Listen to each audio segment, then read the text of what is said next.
what is up everyone? Welcome back to our YouTube channel. So for today's video, I'm going to teach you how you can easily bulk upload products on Shopify using CSV. So this is the more practical way to upload your products with just one click.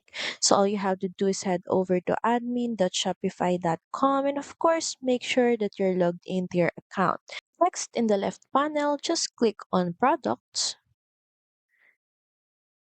then click on import.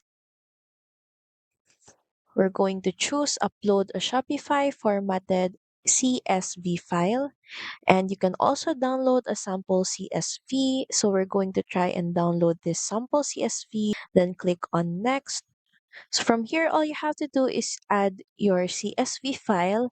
Say for example, we're going to add our downloaded template, then click on upload and preview. And if we scroll down here, you can see all the product information that we uploaded. So as you can see, it will be uploaded all at once. Then once done, just click on import products. So as you can see, our product has been successfully uploaded all at once. So that's pretty much it. Thank you very much for watching this video. I hope that you find this video helpful. And if you do, please don't forget to like, share, and subscribe to the channel. Now we'll see you again on the next one. Bye!